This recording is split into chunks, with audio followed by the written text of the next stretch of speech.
Today we have carburetor synchronization day, and I'm just going to go through the setup. Once this thing gets running, I don't know if you're going to be able to hear or not, so I'll kind of tell you what's going on. We have 4 vacuum gauges, and each of the vacuum gauges is hooked up to one port in front of the carburetor here. You can see a vacuum port here. So I have a hose hooked up to each one. And on the vacuum gauges themselves, there's a little needle valve here. And while the motor is running, if the gauges fluctuate back and forth very rapidly, you can kind of close those down, and it helps to take away some of the fluttering of the gauge. I have an external gas tank hooked up here with a shutoff valve right down here. And it's hooked up to a T going to each of the fuel T's, and one fuel T feeds 2 carburetors. I have a fan up front there to send some air across the motor as it's running to cool it down, to keep it cool. We actually do have a fairly cool day today. I think the temperature is about 74 degrees, but it's pretty humid. But I'll use the fan to keep some air running across the motor. I also have a fire extinguisher sitting down there just in case things go bad. So what I'm going to do is I'm going to start the bike up, let it warm up, and then I'm going to adjust the idle mixture using the idle mixture screws right here. And then once I'm pretty satisfied with that, I'll do that at between 800 and 1000 RPM. And once I'm satisfied with that, then I'll go ahead and balance the carburetors. And to balance the carburetors, there is an adjustment on each carburetor, and that is right here. What I'm going to do is, if I need to adjust it, I will loosen the lock nut here, and then just turn this screw either way. And I'll be looking for a change of vacuum on that cylinder that I'm adjusting. My goal is to get the vacuum on all 4 cylinders just about the same, as close as I can get to the same. So we'll get this whole operation started here once my battery gets charged. The battery was bad, so I had to go buy a new battery, and now I need to charge it up. After that though, it's going to be show time. And I have fuel in the external fuel tank. I'll open up the fuel valve here to feed fuel to the carburetors.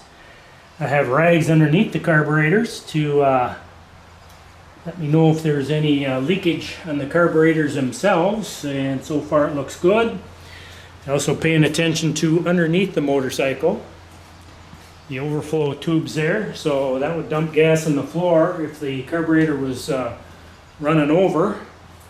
Everything seems to be good though. And now we'll see if we can't get this thing to fire up.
adjust the idle mixture on each of the carburetors.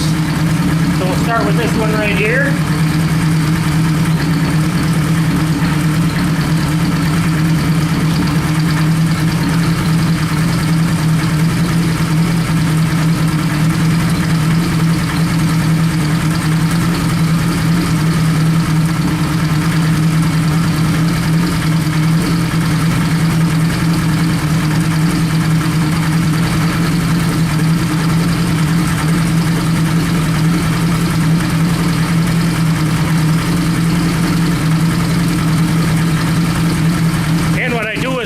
Until the RPM comes up as high as it'll go, and then it'll start to drop, and then I turn it back in. So I'm turning the adjustment screw out until I get the maximum RPM and keep turning it till it drops, and then I turn it back in.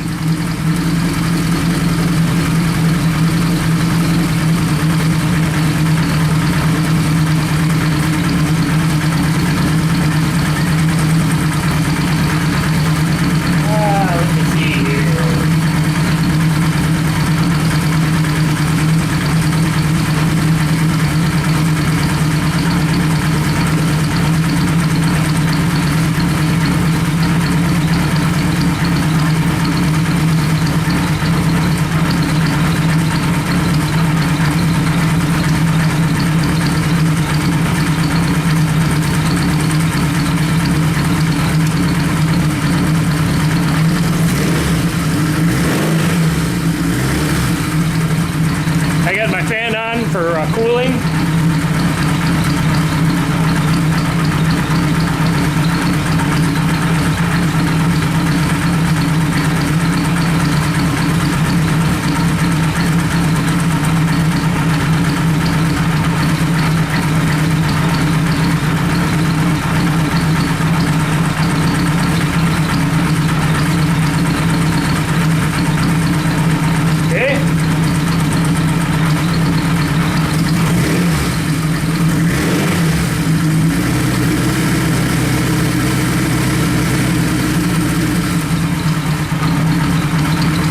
Carburetor leaks, nothing on the floor, that's good.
Check and see how far in I was. I'm 1.5 turns out on this carburetor.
actually pretty close here.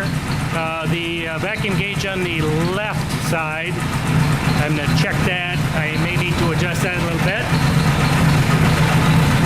The one on the right and the one on the second one from the left look really good.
What happened when I went the wrong way.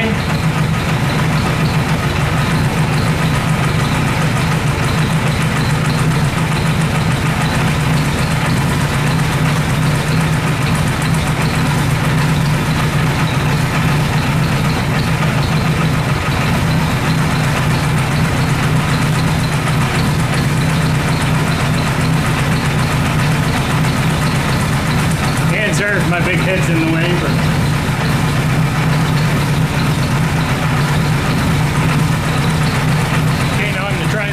second carburetor from the end here.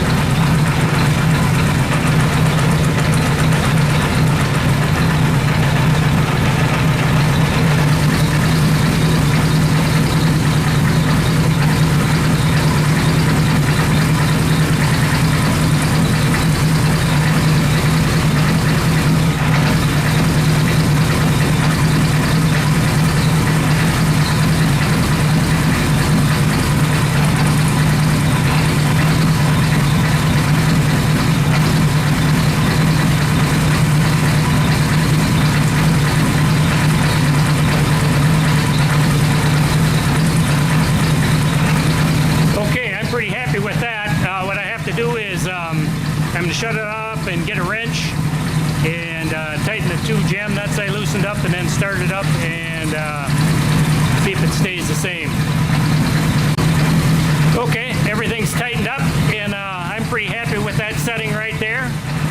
Looks to me like all the carburetors are pretty close, so I think we can probably button this up. And now, just for fun, I'm going to go through the idle mixture screws again real quick. I don't think they're going to change much, but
I did end up finding a little fuel leak right here on my connection, my fuel line connection, so I'll have to fix that.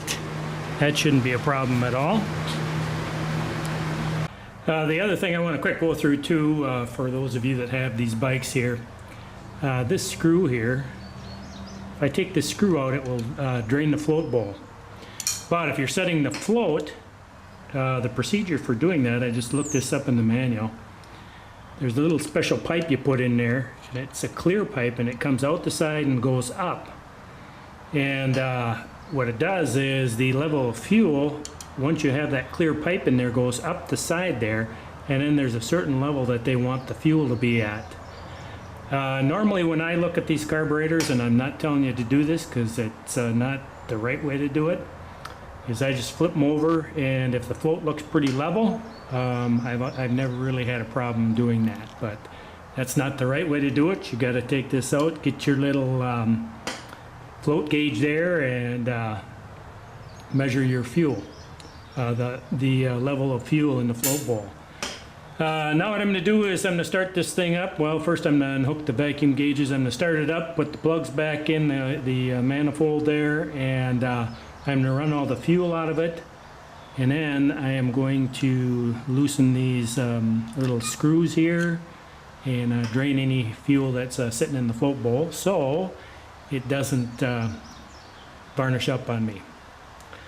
So I think I've breathed in just about enough carbon monoxide for the day, so we're going to call this job done.